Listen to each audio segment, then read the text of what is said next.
La educación no cambia el mundo, cambia las personas que van a cambiar el mundo.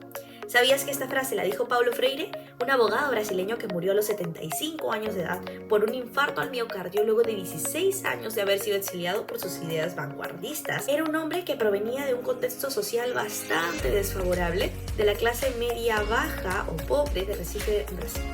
Sin embargo, en lugar de avergonzarse, su realidad lo empoderó para identificarse con los pueblos y así trabajar junto a ellos para sus iniciativas educativas. Fue un influyente apasionado por la educación de la gente de clase pobre socioeconómicamente y sus iniciativas tuvieron tanto impacto social que lo llevaron a asesorar a varios países dentro y fuera de la región. Por un lado, un dato interesante y conocido es que su pedagogía era considerada liberadora por el hecho de que el acceso a la educación ofreció mayor libertad de elección a la clase obrera que sin dicha educación era llevado por el gobierno por aquí o por allá.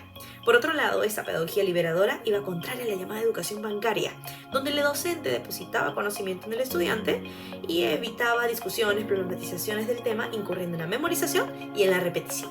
Si vamos a hablar de Paulo Freire, no podemos dejar de lado cuáles eran sus iniciativas. Una de las principales estuvo relacionada a la clase obrera o trabajadora. Él logró enseñar a leer y a escribir a 300 trabajadores que sembraban caña de azúcar, es decir, los alfabetizó. El objetivo de este trabajo era que tratara la educación como una práctica de la libertad, al permitir que toda persona conozca sus derechos, se conozca a sí misma, recupere su dignidad perdida, se desarrolle y haga un cambio social. La pedagogía de Freire, o la ya mencionada pedagogía liberadora, posee varias características. Número 1. En ella se considera el diálogo y reflexión como esencial para generar conciencia en los educandos. Número 2. Con ayuda de esta pedagogía, el alumno se vuelve el propio protagonista de su historia, como director principal de sus aprendizajes. Número 3. Para ejecutarse requiere de una contextualización sobre de lo que es relevante y significativo para el estudiante que esté en cuestión. Y finalmente, la número 4, esta pedagogía promueve la investigación para la ejecución de proyectos de cambio, es decir, la praxis. Todas estas características de la pedagogía de Freire han tenido un gran impacto en la educación actual.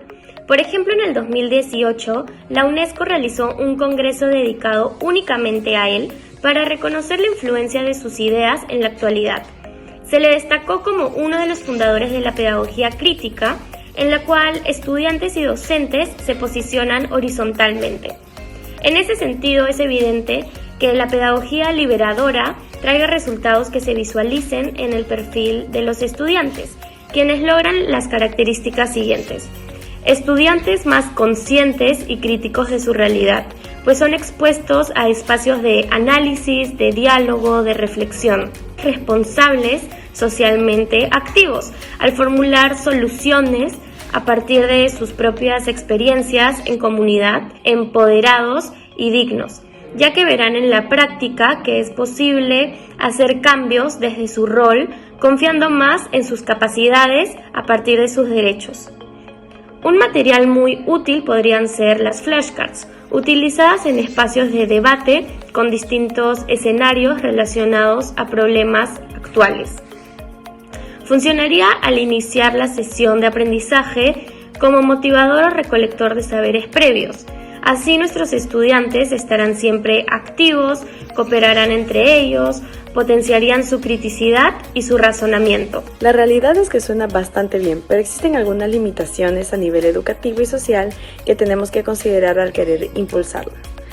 Número 1.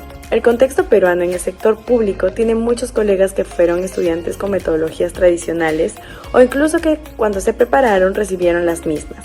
Por lo tanto, se les hace muy difícil aplicar este método dialéctico. Número 2. En los colegios del Estado, de manera particular a nivel secundaria, hay amplitud de estudiantes que no podían no impedir, pero sí limitar el proceso de aprendizaje al escuchar las ideas de todos mientras otros conversan o se distraen entre sí. Y número 3, en una sociedad y tiempo tan acelerado, el sentarse a pensar, analizar y proponer soluciones no es común ni valorado, lo cual vendría a ser otro limitante para la propuesta de Freire. La realidad es que la pedagogía de Freire suscita mucha esperanza de cambio y como educadores estamos llamados a proponer ello desde una mirada sistemática donde la sociedad, padres, estudiantes, docentes, trabajemos juntos por un mundo mejor, más consciente, más reflexivo y justo para todos. Recuérdalo, la educación no cambia el mundo, cambia a las personas que van a cambiar el mundo. ¿Te animas a cambiar? ¿Te animas a educar?